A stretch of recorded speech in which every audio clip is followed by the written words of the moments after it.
جو کام آپ کر رہے ہوتے ہیں، جو آپ کہہ رہے ہوتے ہیں، جب تک آپ روح کے ساتھ، اور یہ یاد رکھیں لفظوں کا اثر نہیں ہوتا.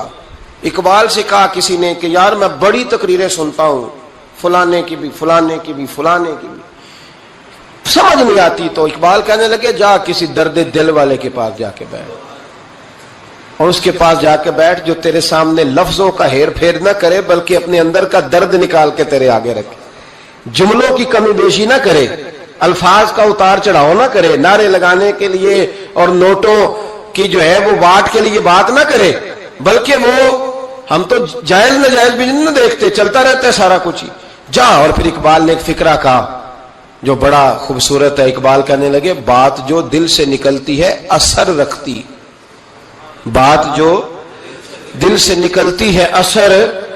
اور اگلا فقرہ اس سے بھی کمال کہا، کہنے لگے پر نہیں طاقت پرواز مگر رکھتی ہے. اس کے پر نہیں ہوتے، وہ اڑتی نہیں، پر کوئی نہیں ہوتے، لیکن اللہ تعالیٰ اسے سارے زمانے میں عام کر دیتا ہے، وہ پرواز کرنے لگ جاتی ہے. پورے زمانے میں وہ ان لوگوں کے خیالات پھیل جاتے ہیں، ان کے نظریات پھیل جاتے ہیں. تو یاد رکھیں بچوں کو ہم لیکچر دیتے ہیں 1.5 گھنٹے کا، 2 گھنٹے کا، اس لیکچر کی بچوں کو ضرورت نہیں ہوتی. بچوں کو بات کرنی چاہیے 1-2، اور اس بات میں وزن ہونا چاہیے. اور آپ سب سے پہلے وہ جو آپ کہہ رہے ہو اس کا سب سے پہلے آپ نمونہ ہو. وہ چیز بچہ آپ کے کردار میں، آپ کی طبیعت میں وہ دیکھ چکا ہو. قرآن مجید سورہ لقمان کی آیت نمبر 17 ہے. حضرت لقمان اپنے بیٹے کو نصیحت کر رہے ہیں. باپ بیٹے کو نصیحت کر رہا تھا، باپ اپنے بیٹے کو سمجھا رہا تھا. میرے رب کریم کو باپ بیٹے کا سٹائل اتنا پسند آیا کہ اسے قرآن پاک میں بیان فرما دی ہے. کبھی باپ بیٹے کی گفتگو بھی کسی نے نقل کی ہے، باپ بیٹے کی گفتگو بھی کبھی کسی نے کتاب میں نوٹ کی ہے، لیکن مالک کو اتنا پسند آیا یارو، باتیں باپ بیٹے کی تھیں، اللہ نے قرآن پاک میں نازل فرما دی. یار اتنا خوبصورت تھا باپ بیٹے کا انداز تکلم دیکھیے. باپ بیٹے سے کہتا یا بنیا، اے میرے بیٹے، اے میرے اللہ، انہیں کیا او ادھر آئے نا یا بنیا، اے میرے، دیکھیں لفظوں کا حسن، اے میرے بیٹے. اپنے حق میں قائل نہیں کیا کہ میں بوڑھا ہو گیا ہوں، بڑی محنت کی، اب تو پیسے کمایا کر، مجھے دیا کر، تجھے نہیں پتا ماں باپ کی. ہم سارا دیہڑی یہی ڈیوٹی کرتے ہیں، سارا دن یہی کام ہے کہ میری قدر کر، باقی سب ٹھیک ہے. حضرت سیدنا لقمان اپنے بیٹے کو کیا کہتے یا بنیا اقم الصلاۃ، اے میرے بیٹے نماز قائم کر، نماز قائم کر، نماز قائم کر. نماز قائم کرنے کا معنی یہ کہ ظاہری آداب کے ساتھ بھی پڑھ، باطنی آداب کے ساتھ بھی پڑھ. اور پھر حضرت لقمان بیٹے کو بٹھا کے آگوش محبت میں پیغام دیتے ہیں، کہتے ہیں نماز قائم کر. اور پھر یہ نہیں کہا کہ تو اپنی قبر صحیح کر، تجھے کیا لگے دوست تیرے پڑھتے ہیں کہ نہیں پڑھتے، یہ نہیں فرمایا. فرمایا اقیم الصلاۃ، نماز پڑھ، وامر بالمعروف وانہا عن المنکر. پھر تو لوگوں کو بھلائی کا حکم دے اور برائی سے منع کر. یہ باپ اپنے بیٹے کو نصیحت کر رہا ہے. اور پھر پتہ ہے جب کوئی بھلائی کا حکم دے، برائی سے منع کرے تو اسے تکلیف بھی آتی ہے. اور اپنے بیٹے کو کہنے لگے وَاصْبِرْ عَلَىٰ مَا أَصَابَكَ، اور اس رستے میں جب تیرے اوپر کوئی مصیبت آئے تو تُونے صبر بھی کرنا ہے. نیکی کا حکم دینے اور برائی سے منع کرنے کے رستے میں جب کوئی مصیبت آئے تو بیٹے تو نے اس پر. اور اب باپ اپنے بیٹے کو نصیحت کرتے ہیں، کہنے لگے بیٹے یہ تو ایسے ہی نہ سمجھا کہ نماز پڑھنا کوئی عام کام ہے، ایسے ہی نہ سمجھنا کہ لوگوں کو بھلائی کا حکم دینا کوئی عام کام ہے، یہ عام کام نہیں. اِنَّ ذَلِكَ مِنْ عَزْمِ الْأُمُورِ، فرمایا یہ بڑے حوصلے والے کام ہیں، یہ بڑے حوصلے والے، بڑے ہمت والے کام ہیں جو میں تمہیں بتا رہا ہوں. باپ اپنے بیٹے کو یہ نصیحت کر رہا ہے. ملا جامی نے اس کو لکھا ہے، ملا عبد الرحمان جامی کہتے ہیں سیدہ فاطمہ الزہرا کے پاس امام حسن اور حسین جب بھی جاتے تھے نا، بی بی صاحبہ یہ آیت پڑھ کے سناتی تھی. یہ آیت بی بی صاحبہ سناتی تھی کہ بیٹے نماز قائم رکھنی ہے، بھلائی کا حکم دینا ہے، برائی سے روکنا ہے، اور اس رستے میں جو مصیبت آئے گی اس پہ. اور ان ذالک من عزم الامور، بیٹے یہ معمولی کام نہیں، یہ بڑے عزم والے کام، یہ بڑے حوصلے والے. ماں جب ان لفظوں میں تربیت کرے، ماں جب کہے، دیکھا نا میرے بھائی، ماں جب سچ کا درس دیتی ہے تو بچہ سچ ہی بولتا ہے. اور اگر اماں کہے کہ بیٹے میں بات کرنے لگی ہوں تیری دادی کو نہ پتا چلے، یہ پھپھی کے سامنے نہیں کرنی، بلکہ کئی دفعہ اماں کہے ابا ہے نا رات کو تو اس کو نہیں بتانا، اور پھر اماں ٹھیک 15 منٹ کے بعد کہ بیٹا ہمیشہ سچ ہی بولنا، تو سچ بولے گا؟ کیوں بولے؟ کیونکہ اس لیے کہ اماں نے اسے پہلے بتا دیا ہے کہ سچ یہ بات کرنی نہیں کسی سے، میں کر رہی ہوں پر تو نے کسی سے نہیں کرنی، تو آپ نے 3 لیکچر تو اس کو جھوٹ کے دے دیے، اب اگر آپ اسے کہیں سچ بول تو وہ بولے گا؟ آپ نے خود کہا کہ بیٹے یہ ٹیلی فون اٹھا، اس بندے کے پیسے دینے، اس فون سن، اس کو کہنا کہ میرے ابا جی فون گھر میں بھول گئے۔ پھر دروازے پہ دستک ہوئی، آپ اندر بیٹھے تھے، بچے سے کہا کہ جا کے باہر کہہ دو کہ ابا جی گھر میں موجود ہے۔ پھر آپ نے ٹھیک 1 گھنٹے کے بعد اس کو سچ کا لیکچر دینا شروع کر دیا، بولے گا سچ؟ وہ بھی پھر جائے گا نا جب اپنے دوست کے گھر، تو ٹیلی فون ابا جی کا آئے گا تو دوست کو دے کے کہے گا ابا جی سے کہے کہ وہ ٹیلی فون میرے پاس بھول گیا ہے، کیونکہ یہ آپ نے پٹی پڑھائی ہوئی ہے۔ یاد رکھیں گھر کے اندر جب تک آپ کا کردار، آپ کا اخلاص، آپ کا درد، حضرت غوث پاک جیلانی پیر بعد میں بنے، عالم بعد میں، اگرچہ پیدائشی ولی تھے لیکن غوث اعظم کہتے ہیں میں نے سبق استاد کے پاس بعد میں پڑھا، میں نے حضرت ابو سعید مخزومی کے ہاتھ پر بیعت بعد میں ہوا، خلافت بعد میں ملی، سارا کچھ بعد میں ہوا۔ پہلے دن جب گھر سے نکلا، ابا جی میرے وصال کر گئے تھے، کہتے ہیں میری ماں نے، سید زادی نے مجھے گود میں لیا اور میرا ماتھا چوم کے کہنے لگی عبد القادر ایک وعدہ میرے ساتھ کر، زندگی میں تیری زبان سے جھوٹ نہیں نکلنا چاہیے، تیری زبان سے جھوٹ ہے۔ اور غوث پاک فرماتے ہیں جب میری ماں میرے ساتھ یہ بات کر رہی تھی تو میری ماں رو رہی تھی، رو رہی تھی۔ کبھی رو کے بھی کسی نے نصیحت کی ہے بچوں کو؟ حضرت غوث اعظم رضی اللہ تعالیٰ عنہ فرماتے ہیں مجھ پر میری ماں کی بات طاری ہو گئی، طاری ہو گئی میری ماں کی بات۔ وہ میری ماں نے آنسوؤں کے اندر لپیٹ کر جو مجھے تحفہ دیا تھا نا سچ کا، وہ میرے ذہن پر، دل پر، روح پر چھا گیا۔ اور ڈاکو جب لوٹنے آئے تو 100 دینار کپڑوں میں سلا ہوا تھا، وہ کبھی کسی نے ڈاکوؤں کو بھی بتایا کہ پیسے ہیں تو لے لو؟ یہاں تو شریعت بھی بڑی ساری گنجائش دیتی ہے کہ بچاؤ اپنا مال، لیکن غوث اعظم رضی اللہ تعالیٰ عنہ فرماتے ہیں ماں نے مجھے آنسوؤں میں لپیٹ کر دیا تھا، لپیٹ کر کے سچ بولنا ہے۔ تو مائیں عظیم ہو تو پھر بیٹے بھی عظیم ہی ہوتے ہیں، ماں عظیم ہو تو بیٹا بھی پھر عظیم ہی ہوتا ہے، لپیٹ کر سچ کا تحفہ دیا تھا۔ تو سیدنا غوث پاک فرماتے ہیں جب انہوں نے آ کے کہا نا کہ تیرے پاس کیا ہے، تو میں نے کہا 100 دینار ہے۔ اس نے جیبیں بھی کھولی، ہاتھ بھی کھولے، جوتے بھی اتارے، پگڑی بھی کھلوائی، کوئی شے نہ نکلی۔ تو کہتے ہیں وہ سردار کے پاس لے گیا، کہنے لگا سردار یہ عجیب بچہ ہے، کہتا ہے 100 دینار ہے، سارا ڈھونڈ لیا ملے نہیں، تو یہ جھوٹ بول رہا ہے۔ تو کہتے ہیں جب اس نے کہا نا جھوٹ بول رہا ہے، تو حضرت غوث اعظم کہتے ہیں مجھے جلال آیا، غصہ، میں نے کہا خبردار یہ بات نہ میرے ساتھ آج کے بعد کرنا، میں جھوٹ نہیں بولتا، یہ میرے قریب نہیں آ سکتا، خبردار۔ یہاں بچوں کو غصہ تب آتا ہے جب مرضی کا برگر نہ ملے، غوث اعظم کو غصہ کب آیا؟ خبردار سارا کچھ کر، آج کے بعد یہ لفظ نہ کہنا میں جھوٹ بولتا ہوں، عبد القادر جھوٹ نہیں بول سکتا، ہو ہی نہیں سکتا۔ اس نے کہا پھر بتا پیسے کدھر ہیں؟ تو حضرت غوث اعظم نے بٹن کھولے اور الٹ کر کے کرتا کہنے لگے میری ماں نے سیے تھے۔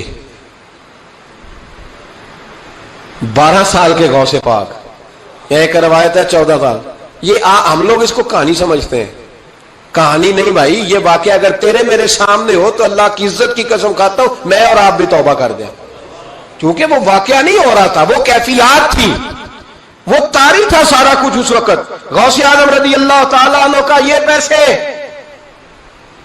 14 سال یا 12 سال عمر مبارک ہے، ڈاکو اس کا سردار کہتا مجھے 22 سال ڈاکے مارتے ہو گئے تھے، اور 14 سال کا بچہ عشق لگا سی کھیڈا کھیڈ دی، 14 سال کا بچہ۔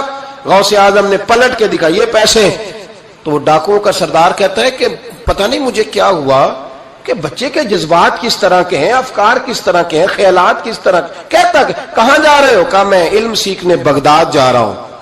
تو کہا بیٹا دنیا پیسے چھپاتی ہے، تو نے بتایا کیوں؟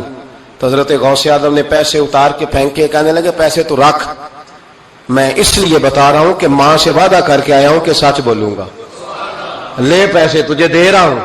ڈاکوؤں کا سردار کہتا ہے بچے کی اتنی عمر نہیں اتنے مجھے پاپ کرتے سال گزر گئے، پر اس بچے کا ماں سے کیا ہوا وعدہ مجھے بدل گیا۔ میں دوڑ کے پیچھے گیا، میں نے کہا عبد القادر مجھے بھی یار بغداد ہی لے چل۔ کہا وہاں کیا کرنا ہے؟ کہا جس استاد کے پاس تو آگے بیٹھ کے پڑھے گا میں اس کے پیچھے بیٹھ جایا کروں گا، چلو بڑھاپے میں بھی کو رٹا لگا کے قرآن و سنت سیکھ جاؤں گا۔ تو کہتے ہیں تجھے کیا ہوا؟ کہنے لگے عبد القادر تو ماں سے کیا ہوا وعدہ نہیں توڑتا، میں رب سے کیے ہوئے وعدے توڑ رہا ہوں۔ توبہ میری۔ ڈاکوؤں سے کہنے لگے جاؤ کوئی سردار اور بنا لو، مجھے تو ماں بیٹے کا رشتہ جیت گیا ہے، یہ ماں بیٹے کا رشتہ مجھے جیت کے لے گیا، میں جیت گیا ماں بیٹے کے رشتے میں، یہ مجھے فتح کر گئے، تم کوئی اور سردار بنا لو۔ تو 22-23 ڈاکو تھے، پیچھے آ کے بیٹھ کہنے لگے سردار اگر گناہ اکٹھے کیے ہیں تو نیکیوں میں اکیلا تو نہ چھوڑ۔ او بھائی ماں بیٹے کا رشتہ اور ماں بیٹے کی تربیت، تو 14 سال کا بچہ توبہ کرا جاتا ہے، پر مصیبت یہ ہے کہ ہم وہ مائیں تیار کرنے میں کامیاب نہیں ہو سکے، لیکن ہم نے سدا ناکام نہیں رہنا، مائیں تیار کرنی ہے۔ مائیں تیار، یہ والا مطالبہ نا بیوی سے کرتے ہیں کہ میری بیوی فٹافٹ صحیح ہو جائے، بیٹی سے کریں یہ مطالبہ، بہن پر کریں یہ محنت۔ یہ والی میرے حضرت خنساء رضی اللہ تعالی عنہا، جناب خنساء حضور کی ایک صحابیہ ہیں، انہوں نے بعد میں کلمہ پڑھا۔ دور جاہلیت میں ان کا ایک بھائی قتل ہو گیا تھا، انہوں نے اپنے بھائی کے جانے پر، قتل ہونے پر ایک مرثیہ کہا تھا۔ وہ مرثیہ اتنا مشہور تھا کہ جہاں بھی پڑھا جاتا لوگ اپنا کوئی جانے والا یاد کر کے رونے لگ جا۔ ہمارے ہاں تو اب نعت خانوں نے رواج بنایا نا، جس کے گھر میں کوئی فوتگی ہوتی ہے اسے اور زیادہ رلاتے ہیں۔ میاں صاحب تو شعر لکھ گئے تھے، کوئی یہ تو نہیں انہوں نے کہا تھا کہ سارے کلاتے ہی پڑے اجے، انہوں نے تو شعر لکھا تھا نا، باپ مرے تے سر ننگا ہوندا تے پائی مرن تے کنڈ خالی تے ماما بعد محمد بخشا کون کرے رکھوالی۔ اب اس کو پتا ہے اس پہ روئیں گے بھی زیادہ، نوٹ بھی زیادہ دیں گے، تو ہر جگہ جا کے نا بات یہی چھیڑ دیتا ہے۔ اب وہ بیچارے بچے پہلے سے زیادہ روتے ہیں، تڑپتے ہیں، حالانکہ حکم یہ تھا کہ جب کسی جاؤ نا فوتگی پہ تو ان کو رلانا نہیں بلکہ ان کو حوصلہ دینا ہے۔ نعت خانوں کی بات ہوئی ہے تو آپ نے بڑا غور سے دیکھا ہے میری طرف، میں اور آپ بھی ایسے ہی کرتے ہیں۔ وہ جائیں گے نا تو پوچھیں گے یہ بچہ اس کا، یہ جو فوت ہو اس کا یہ بچہ، او ہو بیچارہ دیکھو نا چھوٹا سا تھا، ماں چلی گئی، بڑا مشکل ہے یتیموں کے لیے۔ تو یتیم چارہ نفسیاتی مریض بن جاتا ہے، وہ کہتا ہے بالکل چاچا صحیح کہہ رہا ہے، یتیموں کے بڑے برے حال ہوتے ہیں۔ اس طرح کر کے ہم نفسیات کمزور کرتے ہیں بچوں کی، حالانکہ بتانا چاہیے بیٹے فکر نہ کر، میرے نبی پاک بھی تو یتیم ہی پیدا ہوئے تھے نا، تو سارے یتیموں پر حضور کا سایہ ہے۔ بجائے حوصلے دینے کے ہم اور کمزور کرتے ہیں، اور زیادہ کمزور کرتے ہیں، اور زیادہ لوگوں کو تکلیف دیتے ہیں۔ تو قصیدہ جناب خنساء رضی اللہ تعالی عنہ کا بڑا مشہور تھا، عربی قصیدہ لکھا تھا انہوں نے۔ کسی کے ہاں بھی کوئی انتقال کر جاتا تو ان کا وہ عربی قصیدہ پڑھا جاتا، اور جب وہ قصیدہ پڑھا جاتا تو لوگ دھاڑے مار مار کے روتے، دھاڑے مار مار کے۔ حالانکہ رونا رلانا اتنا اہم کام نہیں جتنا کسی کے دل کو تسلی دے دینا اہم کام ہے، اتنا کسی کی اشک شوئی، اشک آنسو نکالنا تو جرم ہے، آنسو پوچھنا ثواب ہے۔ یہاں لوگ رلانے کی ڈیوٹی کرتے ہیں، آنسو پوچھنے کی ڈیوٹی نہیں کرتے۔ حضرت جناب سیدنا خنساء رضی اللہ تعالی عنہ، آپ کا وہ قصیدہ پڑھا جاتا لوگ دھاڑے مار مار کے روتے۔ یہ وہی خنساء تھیں کہ جنگ احد سے کچھ مہینے پہلے کلمہ پڑھ کے مسلمان ہو گئی۔ یہ وہ بی بی مشہور شاعرہ جن کا قصیدہ رونے رلانے کے لیے پڑھا جاتا ہے۔ ان کے 4 بیٹے جوان تھے۔ احد کے لیے جب رسول رحمت صلی اللہ علیہ وسلم نے اعلان کیا نا فوجی آئے، مائیں بہنیں بچے تیار کریں بھیجیں، تو ان کی سہیلیاں کہنے لگی کلمہ تو پڑھ گئی ہے، تیرے بچے بھی پڑھ گئے ہیں، پر تیرا سب کو پتا ہے تیرے بچے کوئی نہیں جائیں گے، اس لیے کہ ایک بھائی کے جانے پر تو نے قصیدہ لکھا ہے تو آج تک پڑھا جا رہا ہے، تو 4 بچے کیسے تیرا نہیں جاتا؟ جناب خنساء چوپ ہیں۔ جب جنگ احد کے لیے سپاہی اور مجاہد نکلنے لگے تو 4 بیٹے لے کے چوک میں آ گئی۔ وہ بی بی جس کا رونا دھونا مشہور تھا، وہ اپنے بچوں کو چوک میں کھڑا کر کے آتی، ادھر دیکھو، قسم ہے مجھے اللہ کی عزت کی، میں نے تمہارے باپ کے ساتھ، یہ ماں لیکچر دے رہی ہے اور چوک میں دے رہی ہے تاکہ دنیا کو پتہ چل جائے۔ جناب خنساء کا خطبہ مدینے کے چوک میں، کہنے لگی مجھے اللہ کی عزت کی قسم، میں نے جاہلیت کے زمانے میں بھی تمہارے باپ کے بستر کو کبھی ناپاک نہیں کیا، کبھی ناپاک نہیں کیا، میں نے طیب اور طاہر بچے پیدا کیے، اور میں نے تمہیں اپنے سینے سے اپنے وجود کی خوراک تمہیں دی، دودھ پلایا. میرے بچوں، سارا زمانہ جانتا ہے کہ میں کسی کی جدائی نہیں سہ سکتی. میرا بھائی گیا تھا تو میرا قصیدہ ضرب المثل بن گیا، دنیا پڑھتی ہے. پر اب سنو، اب میں مسلمان ہوں، اب میں رسول پاک کا کلمہ پڑھتی ہوں. یاد رکھنا، جب میدان میں تیر چلے نا اور تلواریں چمکے اور نیزے برسے تو سب سے پہلے زخم میرے بچوں کو آنے چاہیے. بچوں کی تربیت ماں کر رہی ہے، پہلا زخم تمہیں لگے اور پھر کہنے لگی اگر میرا دودھ پیے نا تو پھر یاد رکھنا کوئی ایک تیر بھی تمہاری پشت پہ نہیں ہونا چاہیے. جتنے بھی کھانا سینے پہ کھا کے آنا. کوئی مجھے یہ نہ کہے تیرے بچے بھاگ گئے تھے اور پشت پہ انہوں نے تلواریں کھائی اور زخم کھائے اور لوگ. خبردار، سینے پہ تیر کھانا، خبردار، جرأت کا مظاہرہ کرنا. یہ خطبہ دے کے جناب خنسا اندر چلی گئیں. لوگ کہتے ہیں حیران رہ گئے. مزے کی بات یہ تھی، پھر بھی بیویاں کہنے لگی خطبہ تو دے دیا ہے، دعا کرو اس کا کوئی بچہ شہید نہ ہو جائے. بڑے سخت قصیدے لکھتی ہے، شہید نہ ہو جائے، دعا کرو. لیکن اللہ بڑا ہی بے نیاز ہے، ان کے چاروں بچے شہید ہو گئے. چاروں 18 زخم تھے بچوں کے پر، تھے سارے سینے پہ. 18 گھاؤ تھے تلواروں کے پر، سارے سینے پہ. میرے محبوب احد سے واپس آئے. او بھائی، 4 بیٹے جس ماں کے چلے جائیں، اس ماں کو تسلی کون دے؟ جناب خنسا آ کے کھڑی ہوئی تو صحابہ کہتے ہیں ہمارا خیال تھا کوئی درد والا شعر پڑے گی، رلا دے گی دنیا کو. لیکن میرے حبیب پاک نظر اٹھائی، کا خنسا تجھے پتا ہوگا تیرے 4 بیٹے شہید ہو گئے. کہنے لگی حضور یہی تو دکھ ہے. جب کہا نا یہی دکھ ہے تو کان کھڑے ہو گئے لوگوں. حضور یہی تو دکھ ہے، یہی تو پریشانی ہے. محبوب نے فرمایا کیا پریشانی ہے؟ کہنے لگی حضور یہی تو پریشانی ہے، میرے 4 تھے، دل کرتا ہے میرے 14 ہوتے. حضور یہی تو دکھ ہے، 4 تھے، دل کرتا ہے 400 ہوتا. 4 کروں تیرے نام پہ جان فدا، نہ بس ایک جان 2 جہاں فدا. سونیا میرا 2 جہاں سے بھی نہیں جی بھرا، میں کروں کیا کروڑوں جہاں نہیں. کہ حضور 4 تھے. اور پھر مسجد نبی آج بھی اس ماں کی جرت کی گواہ ہے کہ ماں پوچھنے لگی سونیا میں یہ نہیں پوچھنے آئی کہ میرا کوئی بچہ ہے کہ نہیں، یہ پوچھنے آئی ہوں کہ میرے بیٹوں نے کوئی پشت پہ زخم تو نہیں کھایا. حضور کوئی پشت پہ زخم تو نہیں کھایا میرے بچوں نے، کوئی پشت پہ زخم. تو رسول پاک نے فرمایا خنسا تیری جرت کو اللہ قبول فرمائے، تیرے بچوں نے جتنے بھی زخم کھائے ہیں سینوں پہ کھائے. میں نے کہا مائیں عظیم ہو تو بچے بھی عظیم ہوتے ہیں. اور اگر ماں کسی کے سائے کا اندھیرا دیکھ کے ڈر جائے تو بچوں میں جرت کیسے آئے گی؟ بچے کربلا کے میدان میں کیسے جائیں گے؟ بچے اس طرح میدانوں میں کئی دفعہ کہہ چکا ہوں لیکن پھر آج میرا دل کرتا ہے پھر بات کروں. حضرت عبداللہ بن زبیر حضرت ابو بکر صدیق کے نواسے ہیں. نبی پاک صلی اللہ علیہ وسلم کی پھپھی کے پوتے جناب زبیر بن عوام اشرم مبشرہ صحابی، ان کے بیٹے حضرت اسماء جناب صدیق اکبر کی بڑی بیٹی کے بیٹے جناب عبداللہ بن زبیر امام حسین کے بعد نکل آئے میدان میں نکلے جناب عبداللہ بن زبیر. حجاج بن یوسف مقابلے میں بھیجا گیا. اللہ کی قدرت کے اگرچہ پہلے جب لڑائیاں ہوئی تو یہ کامیاب ہوئے ہر میدان میں، بڑے بہادر تھے. مکے اور مدینے کے لوگوں نے ان کے ہاتھ پر بیعت بھی کر لی، انہیں خلیفہ بھی مان لیا. لیکن حجاج بن یوسف جب آیا تو وہ تگڑی فوج لے کے آیا. کچھ ان کے ساتھی شہید ہو گئے، کچھ پسپا ہو گئے. حضرت اسماء اس وقت 100 سال کی بوڑھی تھی، 100 سال کی ماں، ہاتھ کامتے ہیں، راشا ہے، آنکھوں سے نظر آنا بند ہو گیا. جناب عبداللہ بن زبیر ماں کے پاس دوڑے آئے، کہا ماں میں اکیلا میدان میں رہ گیا ہوں، چند ساتھی ہیں، زیادہ دیر لڑ نہیں سکتے، تیرے بڑھاپے کی بڑی فکر ہے. اماں تو کیسے میرا صدمہ برداشت کرے گی؟ ماں مجھے بتا جہاد میں رہوں یا تیری خدمت کے لیے آ جاؤں؟ تو ماں کہنے لگی عبداللہ تو میری فکر نہ کر، پہلے یہ بتا تو حق پہ ہے کہ نہیں.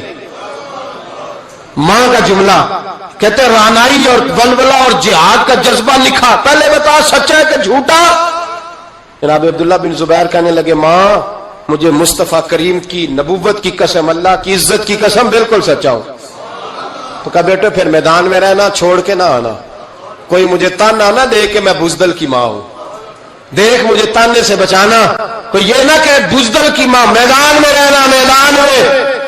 تو حضرت عبداللہ بن زبیر کہنے لگے اماں یہ بڑا ظالم آدمی ہے جو میرے مقابلے میں آیا ہے، سنا ہے قتل کرنے کے بعد ناک کاٹ ڈالتا ہے، آنکھیں نکال ڈالتا ہے، وجود کی بوٹیاں کر دیتا ہے۔ 100 سال کی ماں، 100 سال کی ماں لاٹھی کا سہارا لے کے کھڑی ہوگی اور زمین پہ لاٹھی مار کے کہنے لگی عبداللہ چل میدان میں۔ بیٹے بکرے کو صرف ذبح ہوتے وقت تکلیف ہوتی ہے، کھال اترتے وقت تکلیف نہیں ہوتی، پھر اس کی بوٹیاں کی جائے تو اسے تکلیف۔ چل بیٹا میدان میں رہنا اور دیکھنا میں تجھے سلوٹ کروں گی۔ حضرت عبداللہ بن زبیر میدان میں گئے، شہید کیے گئے۔ مکہ المکرمہ کے چوک میں، جنت المعلا جہاں آج قبرستان ہے، اس کے چوک میں آپ کی لاش کو لٹکایا گیا۔ میں پہلے بھی بات کر چکا ہوں، آج عنوان آ گیا تو اشارہ کرنا ہے۔ ایک دن حضرت اسماء گزری، 14 دن ہو گئے لٹکے ہوئے، تو ایک شخص ان کے کان میں کہنے لگا اماں ابھی تک تیرا بچہ لٹکا ہے، حجاج نے دفن نہیں ہونے دیا۔ تو جناب اسماء نے پیچھے آواز دی اور اس زور سے بول کے کہنے لگی لٹکا رہنے دو، یہ بچپن سے ہی گھوڑ سواری کا بڑا شوقین ہے، بچپن سے ہی گھوڑوں پہ رہتا تھا۔ شاہ سوار گھوڑوں پہ رہتے ہیں، شاہ سوار زمین پہ نہیں ہوتے، گھوڑوں پہ ہوتے۔ لٹکا بچپن سے ہی بڑا گھوڑ سوار تھا، بڑا شوقین تھا، کوئی حرج نہیں۔ 14 دن لٹکے رہے لیکن لاش سے بدبو نہیں آئی، دور دور تک خوشبوئیں پھیلی ہوئی تھی۔ لوگوں نے کہا اسماء تیرے بیٹے کے وجود سے خوشبو بڑی آتی ہے۔ کہنے لگے جب پیدا ہوا تھا نا پہلے دن اس کے نانا ابو بکر صدیق اٹھا کے مصطفیٰ کی بارگاہ میں لے گئے تھے، نبی پاک نے کھجور چبا کے گٹی دی تھی میرے بیٹے کو۔ کہنے لگی اس کے وجود سے بدبو آ سکتی ہے جس کو پہلی خوراک محمد عربی کا لعاب دہن دیا گیا ہو، اس کے وجود سے بدبو ہے، لعاب دہن شامل ہے، اس کی تو نسلوں سے بھی خوشبو آتی رہے گی۔ تو مائیں جب عظیم ہوتی تھی تو بیٹے بھی۔ حضرت وہب ابن منبع کے پاس مزدور آ گئے، مزدور، ہم سارے بڑے پریشان، اور جب جا کے اماں کو دکھ سناتے اماں تھوڑی اور رو پڑتی ہے، حالات اور خراب ہو جاتے، زیادہ خراب ہو جاتے۔ حضرت سیدنا وہب ابن منبع مزدور آ کے کہنے لگے ہماری بھی کوئی زندگی ہے، ہمیں یہ پہاڑ کاٹنے پڑتے ہیں۔ تو فرمانے لگے آؤ تمہیں بنی اسرائیل کی بات نہ سناؤں، تمہارا حوصلہ بڑھ جائے گا۔ کہا سنائیے۔ کہنے لگے بنی اسرائیل کی ایک ماں کے 7 بیٹے تھے، بادشاہ نے کہا خنزیر کھانا پڑے گا، جو بچہ یورپ بھی جائے نا اسے بھی تلقین کر کے بھیجو کہ بیٹے حرام حلال کا خیال رکھنا ہے، اس لیے کہ نبی پاک علیہ السلام نے فرمایا جو گوشت حرام سے پلے گا وہ جنت میں نہیں جائے گا۔ تو کسی کا دل کرتا ہے اس کا بیٹا جہنم میں جائے؟ کہا خنزیر کھانا ہے، خنزیر۔ یہاں لوگ مسئلہ پوچھتے ہیں فون کر کے کہ صاحب مجبوری ہے، اب ہم نے یہاں یورپ میں آ کے سٹور بنایا تو شراب تو رکھنی پڑے گی، تو میں کہتا ہوں واپس آ جاؤ اچار سے روٹی کھانا، شراب بیچنے کی مجبوری میں بھی اجازت نہیں، مجبوری میں بھی شراب کا دھندا کرنے کی اجازت۔ آ جاؤ اچار ڈال لو۔ میری اماں تو کہا کرتی تھی کہ گرمیوں میں اچار ڈال لو اور بڑولے میں گندم ڈال لو، پھر خیر صلاح سارے سال کی۔ تو آؤ اچار ڈالو، گندم ڈالو، گزارا صحیح ہوگا، کوئی حرج نہیں، لیکن شراب بیچنے کی مجبوری میں بھی اجازت۔ بول کے بتائیں، بول کے گواہی دے، شراب بیچنے کی مجبوری میں بھی اجازت ہے؟ بالکل اجازت نہیں، قطعاً اجازت نہیں۔ تو وہب ابن منبع کہنے لگے کہ ماں کو کہا گیا کہ خنزیر کا گوشت تیرے بچے نہیں کھاتے تو فساد برپا ہوتا ہے ملک کے اندر۔ بادشاہ کافر تھا تو خنزیر کھانا پڑے گا، تو ماں کہنے لگی یہ نہیں کھائیں گے۔ تو بادشاہ نے ماں کی آنکھوں کے سامنے بڑا بیٹا قتل کیا، پھر چھوٹا قتل کیا۔ وہب ابن منبع کہتے ہیں بنی اسرائیل کی اس بی بی کے سامنے 6 بیٹے قتل ہوئے، 6ٹے بیٹے صرف کس بات پر کہ خنزیر کا گوشت کھانا ہے۔ تو ماں نے کہا نہیں، میں اپنے بچوں کو حرام کھانے کی اجازت، حالانکہ شرعی مسئلہ ہے، جان بچانے کے لیے گنجائش ہے، لیکن جو ڈٹ جائے گا وہ بڑا شہید ہوگا، اس کا درجہ پھر بڑا ہوگا۔ 7ویں بیٹے کی باری آئی تو ماں کی آنکھوں میں آنسو ٹپکے، 6 بیٹے قتل ہوئے تو اماں روئی بھی نہیں۔ وہب ابن منبع کہتے بادشاہ کہنے لگا کہ اب نرم ہو گئی ہے، 6 بیٹے اکٹھے قتل ہو گئے، کہنے لگا اس کو سائڈ پہ جا کے سمجھا لے، ہے بھی چھوٹا، اگر یہ کھا لے گا گوشت خنزیر کا معاذ اللہ تو میں چھوڑ دوں گا، کم از کم تیرے بڑھاپے کا ایک سہارا تو رہ جائے گا۔ تو اماں بیٹے کو کونے میں لے گئی، جا کہنے لگی بیٹا ماں ہوں نا، ایک آنسو نکل آیا، کیا کروں، مجبور ہوں، لیکن یاد رکھنا اگر میرا دودھ پیا تو میں نے تمہیں حلال کا دودھ پلایا ہے، حرام کا لقمہ نہیں جانا چاہیے. ماں مسکراتی ہوئی بچے کو لے کے آئی تو بادشاہ کہنے لگا سمجھا دیا ہے. کہنے لگی سمجھا دیا ہے, وہی کرے گا جو میں نے کہہ دیا ہے, وہی کرے گا جو میں نے. تو بادشاہ نے گوشت رکھا خنزیر کا لا کے سامنے, تو بچے نے اٹھا کے گوشت بادشاہ کے منہ پہ پٹکا اور پٹک کے کہنے لگا ہمیں کمزور سمجھتا ہے, جو خدا کی توحید والے ہو وہ کمزور نہیں پڑا کرتے. کہا یہ سمجھایا تھا, کہا نہیں سمجھایا تو ذرا زیادہ تھا پر اس کے ہاتھ ہی صرف پلیٹ آئی ہے. سمجھایا تو ذرا زیادہ تھا پر صرف جو چیز ہتھے آنی تھی وہی مارنی تھی نا, تلوار اس کے قبضے میں تھی نہیں ورنہ تیری گردن اتار دیتا. تو حضرت وہاب ابن منبہ فرمانے لگے ماں بھی شہید ہو گئی اور ساتواں بیٹا بھی شہید ہو گیا, لیکن کہتے ہیں وہ ساتوں نے جب جان دی تو پھر فوجیں آئی, پھر انقلاب آیا, پھر وہ جو بادشاہ لوگوں کو خنزیر کھلایا کرتا تھا وہ قتل ہوا, پھر بنی اسرائیل میں انقلاب آیا. او بھائی اگر امام علی مقام رضی اللہ تعالیٰ عنہ کی اماں انہیں تیار نہ کرتی. یہ دیکھیں نا, میں اپنی بات نہیں کرتا, علامہ اقبال کہتے ہیں لوگ اقبال کہتے ہیں, فارسی کلام اقبال کا اسرار بے خودی. اقبال کہنے لگے میرے پاس لوگ آ کے کہتے ہیں حسین کے خون میں بڑا کمال ہے, تو میں کہتا ہوں نہیں, فاطمہ کے دودھ میں بڑی تاثیر ہے. کہتے ہیں لوگ مجھ سے آ کے کہنے لگے کہ حسین کا حوصلہ بڑا ہے, تو میں نے کہا نہیں, فاطمہ رضی اللہ تعالیٰ عنہ کی تربیت ہی بڑی شاندار ہے, بڑی شاندار تربیت ہے. ماں فاطمہ ہو اور بیٹے حسن اور حسین نہ ہو تو یہ کیسے ہو سکتا ہے؟ یہ دلیری ہے, یہ ہمت ماں کی دی ہوئی, ماں کا دیا ہوا حوصلہ جو میدان کربلا میں لا کے کھڑا کیا. ایک بزرگ گزرے سفیان بن عینیہ, ان کی اماں نے نا اپنے بچے کو کہا جا دین سیکھ, بہت بڑے محدث ہیں.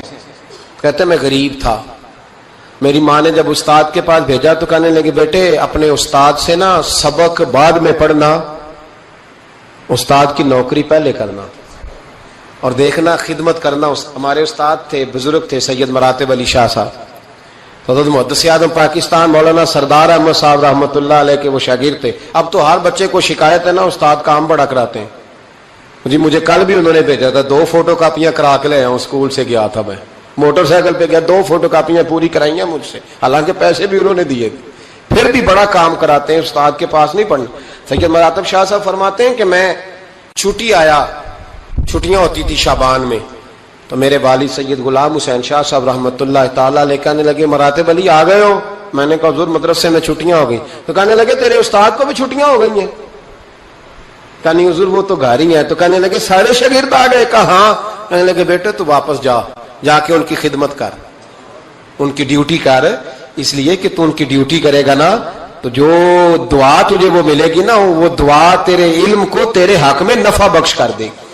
حضرت سفیان بن عینیہ والدہ کہنے لگی بیٹا دین پڑھنا؟ کہاں. تو کہتے ہیں اماں نے خود پگڑی باندھی میرے سر پہ, علماء والا لباس پہنایا. کہنے لگے پہلے استاد سے اخلاق آداب سیکھنا, پھر علم سیکھنا. اور میری ماں کہنے لگی بیٹا ایک لفظ بیچ کر بھی دین کا دنیا نہ کمانا. تو میں نے کہا اماں میں کھاؤں گا کیسے؟ تو کہتے ہیں میری اماں نے نا چرخے کے اوپر چادر دی ہوئی تھی, وہ چادر اتار دی. کہنے لگی بیٹا جب تک میری ہمت ہے میں چرخہ چلاتی رہوں گی, تیرے خرچے پورے ہوتے رہیں گے. تو کہتے ہیں ساری زندگی حضرت سفیان بن عینیہ کہتے ہیں ماں نے چرخہ کاتا اور میں نے رسول اللہ کا دین پڑھا اور دین پڑھایا. کچھ چیزیں ایسی ہوتی ہیں جو کہتی ہیں کہ آج چھٹی نہیں کرنی, آج دور تک چلنا ہے. کچھ مضمون بھی جمعے کے ایسے ہوتے ہیں جو کہتے ہیں مجھے ختم نہیں کرنا, باتیں ذرا لمبی چلنی چاہیے. میں آپ کا لحاظ کرتا ہوں, میرے سجن بڑے سیانے, میرے سامنے گھڑی لگائی ہے انہوں نے, سمجھدار لوگ اس طرح کے کام کرتے ہیں نا جی.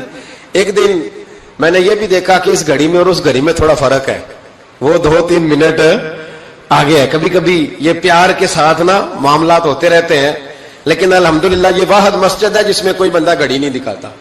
میرے خیال میں شاید یہ اور بھی ہوں گی, کوئی بندہ یہاں گھڑی نہیں دکھاتا الحمدللہ. بلکہ مجھ سے شکوہ ہی ہوتا ہے لوگوں کا کہ آپ جلدی چھٹی کر دیتے ہیں, تھوڑا زیادہ چلنا چاہیے. لیکن کچھ مضمون ایسے ہوتے ہیں میرا دل کرتا ہے لمبے چلیں, آپ یقین کریں میرا دل کرتا ہے. ایسے لگ رہا ہوتا ہے جیسے میں اپنی بات کر رہا ہوں, ایسے لگ رہا ہوتا ہے جیسے یہ ایسی کہانی ہے جو دل کرتا ہے دور تک چلے, لیکن میں نہیں لمبا لے کے جاؤں گا. میں چیزوں کو سمجھتا ہوں, وقت میں رہوں گا. چھلک چھلک کے میرے سامنے روایتیں آ رہی ہیں, واقعات آ رہے ہیں, چیزیں آ رہی ہیں. ایک درویش کی بات کر کے سمیٹنے کی طرف حضرت ابراہیم بن یزید نخعی رحمت اللہ تعالی علیہ, حجاج بن یوسف نے جب بڑے ظلم کیے نا تو ایک شخص اٹھا حضرت ابراہیم بن یزید نخعی رحمت اللہ، جنہوں نے حجاج کے خلاف فتویٰ دیا کہ ظالم ہے، اور پھر تقریریں کی کہ ظالم ہے۔ لوگ سمجھتے ہیں کہ علماء کی تقریروں سے کیا ہوتا ہے، علماء کی تقریروں سے انقلاب آ جاتا ہے۔ آپ یقین کریں علماء کا قلم تلوار سے زیادہ کام کر دکھاتا ہے۔ فتویٰ بھی دیا، تقریریں بھی کی، اس قدر زیادہ ان کے فتوے کی نقلیں تیار کر کے بانٹی گئی کہ حجاج پریشان ہو گیا۔ سپاہیوں کہنے لگا گرفتار کر کے لاؤ ابراہیم بن یزید نخعی، جہاں ملے گرفتار کرو۔ سپاہی گرفتار کرنے گئے۔ علماء اور مشائخ سے جو لوگ پیار کرتے ہیں نا، وہ روح کی گہرائیوں سے پیار کرتے ہیں، جانے دیتے ہیں اپنے بزرگوں کے ناموں پر۔ لوگ ان کو اٹھا کے لے گئے، کہا بابا جی ہم حفاظت کریں گے، دور ان کو کہیں چھپا دیا۔ فتویٰ ان کا دھڑا دھڑ چل رہا ہے، اور بھی کوئی بات وہ کرتا تو آپ فتویٰ دیتے، وہ چھپ جاتا، وہ چھپ کے اپنی ڈیوٹی کر رہے ہیں، اور ایک کونے میں بیٹھے مورچے میں، پھر بھی ان کا جو نظام ہے وہ پورا عروج پہ ہے، حجاج کی کرسی کانپ رہی ہے۔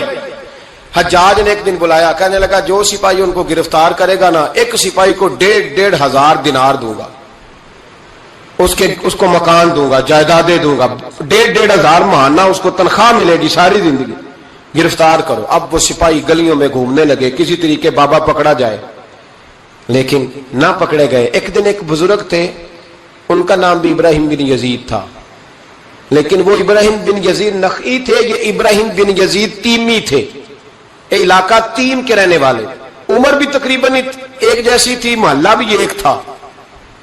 تو وہ دروازے پہ نماز پڑھ کے باہر نکلے تو انہیں پتا ہے کہ لوگ ابراہیم بن یزید، پتا ہے انہیں، کہا تمہارا نام کیا ہے؟ کہنے لگے ابراہیم، والد کا نام کا یزید۔ ابراہیم بن یزید کہا اٹھاؤ بھائی، خوشی کی انتہا نہ رہی، پکڑا لے گئے، رستے میں بھی مارا، تھانے لے جا کے، جیل لے جا کے بھی مارا، اتنا مارا کہ بزرگوں کا رنگ بدل گیا، منہ اور ناک سے خون آنے لگا۔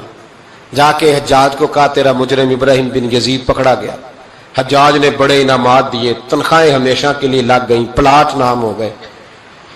انہوں نے بتایا نہیں کہ میں تیمی ہوں، نخعی نہیں۔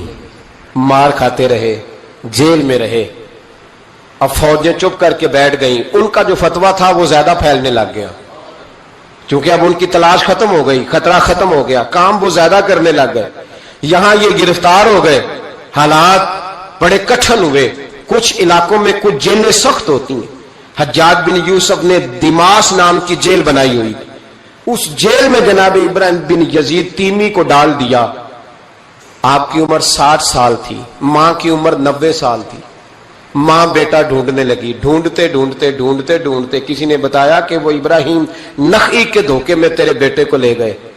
ماں جیل پہنچی، بیٹا ماں سے جب ملا تو بیٹا قدموں میں گرا، چہرہ دیکھ کے ماں کا کلیجہ پھٹ آیا، اتنے زخم میرے بیٹے کے وجود پر۔ کہا بیٹا، انہیں بتایا کیوں نہیں کہ تو تیمی ہے، نخعی نہیں، بتایا کیوں نہیں؟ تو جناب ابراہیم تیمی نے ماں کے منہ پہ ہاتھ رکھا، اماں چپ کر جا، میں ایک جاہل آدمی ہوں، میرے وجود سے امت کا فائدہ کوئی نہیں، وہ رسول اللہ کے دین کا چمکتا ہوا چراغ ہے۔ اماں ان کی وجہ سے کتنے سینے روشن ہیں، کتنے دلوں میں ایمان کی تازگی ہے، کتنی آنکھوں میں رسول اللہ کی محبت کا نور ہے۔ اماں ابراہیم بن یزید نخعی کی وجہ سے ظالم کانپ رہے ہیں، ڈر رہے ہیں، اور مظلوم اٹھتے ہیں کہ ہمارا بھی کوئی ہے نام لینے والا۔ تو اماں نہ، میری وجہ سے اگر وہ بچ سکتے ہیں تو میں کئی جانے دینے کو تیار ہوں، مہربانی کر اماں، تو نے نہیں کہنا، تو نے کسی کو بتانا نہیں۔ ماں کہنے لگی بیٹا تو نبی پاک کے دین کے غلام پر جان دینے لگا؟ کہا ہاں۔ اماں کہنے لگی پھر میں کسی کو بتاؤں گی نہیں، بلکہ میں تیرے حوصلے کی دعا مانگوں گی۔ اور ماں کہنے لگی بیٹا اگر قیامت کے دن اللہ نے مجھ سے پوچھا نا کہ تیرے بیٹے نے تیرے حق ادا کیے کہ نہیں کیے، تو میں کہوں گی مالک میں اپنے بیٹے سے بڑی راضی ہوں، اور اللہ میرے بیٹے کو بغیر حساب کتاب جنت دے، میں تیرے لیے دعائیں مانگوں۔ ماں تسلی دے کے بیٹے کو گھر آ گئی۔ حضرت ابراہیم تیمی کو اتنا مارا کہ 3 دن کے بعد جیل میں شہید ہو گئے۔ جب وہ شہید ہوئے، حجاج بن یوسف رات کو خواب دیکھتا ہے کہ آج تیری سلطنت میں کوئی جنتی فوت ہو گیا، جنتی فوت ہو گیا، جنتی انتے۔ حجاج نے پورے ملک میں پتہ کرایا تو کہا ایک ہی بندہ فوت ہوا ہے جو جیل میں تھا۔ تو حجاج آئے وہاں، جس وقت حجاج وہاں پہنچا نا، سرانے آ کے میت کے کھڑا ہوا، اسی وقت ایک تازہ فتویٰ آیا۔ کیونکہ حضرت ابراہیم نخعی کو نہیں خبر تھی کہ میری جگہ پہ وہ بندہ شہید ہو. تازہ فتویٰ آیا کہ سنا ہے آج صبح ایک اور بندہ اس کے تشدد سے قتل ہو گیا, مسلمانوں پہ ضروری ہے اس ظالم کے خلاف اٹھیں. جب فتویٰ پڑھا تو نیچے دستخط تھے. ابراہیم بن یزید نخعی کہنے لگا ظالم ہو, یہ تو خواب میں دیکھیے جنتی بہت ہو گیا, تو یہ اگر ابراہیم نخعی نہیں تو یہ فتویٰ کس کا آیا ہے؟ تو لوگوں نے کہا حضور پہلے بھی ہمیں کسی نے بتایا تھا یہ تیمی ہے نخعی نہیں, یہ بولے نہیں ان کے نام پہ جان دے گئے. کہنے لگا پھر پکڑو ابراہیم نخعی کو. تو حضرت سعید بن جبیر پیچھے کھڑے تھے, کندھے پہ ہاتھ رکھ کہنے لگے حجاج بس کر بس کر, اب ان کے پیچھے فوجیں نہ دوڑانا, جن کے نام پر جان دینے والے جنتی ہیں اس بزرگ کی اپنی شان کتنی ہوگی, اس کے حصے پہ جو جان دے گیا جب اس کے لیے تجھے جنتی کی خواب آئی ہے. حضرت ابراہیم بن یزید نخعی ان کے بعد ایک عرصے تک زندہ رہے. تو آپ جب ہاتھ اٹھاتے تھے دعا پتہ کیا کرتے تھے؟ کہتے تھے یا اللہ ابراہیم تیمی کی ماں پہ رحم فرما. حضرت بابا فرید الدین مسعود گنج شکر بابا صاحب رحمت اللہ علیہ فرماتے ہیں کہ ایک نیک نوجوان تھا, دن کو روزہ رکھتا, رات کو نماز پڑھتا, پر اللہ سے ڈرتا پھر بھی بہت ہی زیادہ تھا, بڑا ہی ڈرتا تھا. موت کا وقت آیا تو ماں ہی تھی بس اس کی, تو ماں سے کہنے لگا اماں تو میری ماں ہے, میرے ساتھ 3 وعدے تو کر. اس نے کہا پتر تو بتا, آخری ہج کی لے رہا ہے اور اس غریبنی ماں سے تو وعدہ لے رہا ہے, بتا کیا وعدہ. تو عرض کرنے لگا اماں جب میں مر جاؤں نا تو میرے گلے میں رسی ڈال کے تو مجھے گھمانا گھر کے صحن میں, اور لوگوں کو کہنا جو رب کی نافرمانی کرے اس کا یہی حال ہوتا ہے. یہ اعلان کرنا جو اللہ کے نافرمان ہوں ان کا یہی اشر کیا جانا چاہیے. اور اماں پھر دوسرا وعدہ کر,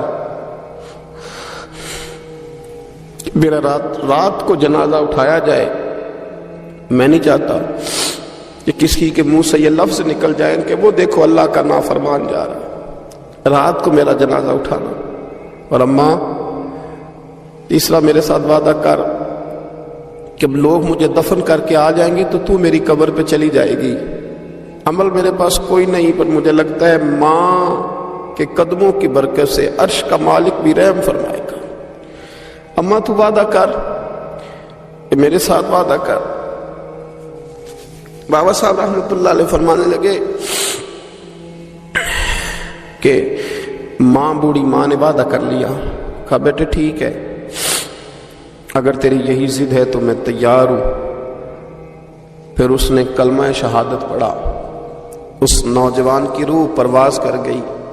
بوڑھی ماں نے رسی منگائی تو وَلِمَنْ خَافَ مَقَامَ رَبِّهِ جنتان, جو ڈر جائے.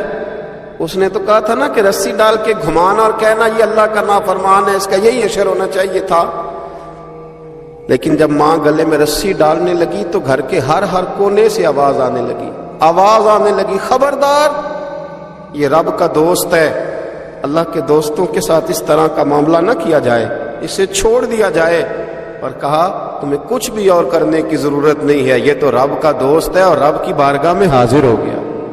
کچھ کوئی بندہ کہے گا کہ یہ تو ایک بابا فرید کا سنایا ہوا واقعہ ہے. سنیے, بخاری میں حدیث ہے, نبی پاک صلی اللہ علیہ وسلم نے فرمایا, حضرت ابو ہریرہ رضی اللہ تعالیٰ عنہ راوی ہیں, حضور فرماتے ایک شخص مرنے لگا تو اپنے بچوں سے کہنے لگا کہ میں جب مر جاؤں تو مجھے جلا دینا, اور پھر میرے جلے ہوئے وجود کو پیس دینا, پھر مجھے ہوا میں اڑا دینا. پتر مجھے اڑا دینا, مجھے بڑا ڈر لگتا ہے, اگر رب نے مجھ سے حساب پوچھا تو میں قابل نہیں ہوں, اڑا دینا مجھے ہواؤں میں. اگر اس نے مجھ سے عذاب لیا تو حساب لیا تو بڑا سخت حساب لے گا. حضور فرماتے ہیں, بخاری میں موجود ہے, اس کے بچوں نے اسی طرح کیا. اس کے مرنے کے بعد اسے جلایا, ہوا میں اڑا دیا. اللہ کے محبوب فرماتے ہیں رب کریم نے حکم دیا زمین کو کہ اس کے ذرات کو جمع کرو. زمین نے ذرے جمع کیے, خدا نے حکم دیا تو اس کا وجود پھر سے اسی شکل میں آیا. تو رب کریم نے فرمایا یہ جو تو نے وصیت کی تو کیوں کی؟ اللہ جانتا ہے کہ نہیں جانتا؟ یہ کی تو کیوں کی؟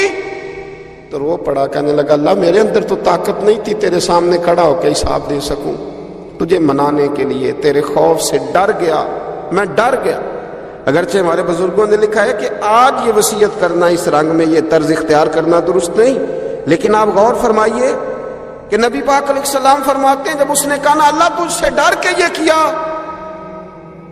تو رب کریم نے فرمایا جا پھر میں نے تیری مغفرت کر دی، کیونکہ اللہ کو پتہ تھا یہ دل سے بات کر رہا ہے۔ ایک چوتھی بات میرے رسول پاک علیہ السلام نے فرمایا کہ جب رب نہ مانے تو پھر وہ کمزوروں کے صدقے مان جاتا ہے، پھر وہ ضعیفوں کے صدقے مان جاتا ہے۔ فرمایا اللہ تم سے بارشیں روکنا چاہتا ہے، پر تمہارے ضعیفوں، کمزوروں، غریبوں کے صدقے، مجبوروں کے صدقے وہ تم پر بارشیں برساتا ہے۔ حضور فرماتے ہیں رب اشغل اغبر لو اقسم علی اللہ لا برا۔ کچھ ایسے لوگ ہوتے ہیں کہ ان کے بالوں میں خاک پڑی ہوتی ہے، چہروں پہ مٹی الجھے ہوئے ہوتے ہیں، لیکن اگر وہ اللہ پہ قسم کھا لیں تو اللہ ان کی قسم بھی پوری کر دیتا ہے، قسم بھی۔ حضرت عبداللہ ابن مبارک فرماتے ہیں، ابن قدامہ نے لکھا ہے، فرماتے ہیں بارش نہیں ہوتی تھی مکے میں، قحط پڑ گیا تو سب لوگ مسجد الحرام سے باہر کھلی جگہ میں نکلے دعا کرنے کے لیے، سب اپنی اپنی دعائیں کر رہے تھے۔ تو میں تھوڑا باہر ہوا تو اچانک ایک غلام آیا، کالا سیاہ رنگ، 2 رکعتیں نماز پڑھ کے تو ہاتھ پھیلائے تو کہنے لگا اللہ مجھے پتہ ہے یہ جو کچھ بھی ہوا ہے میری نافرمانیوں کی وجہ سے ہوا ہے۔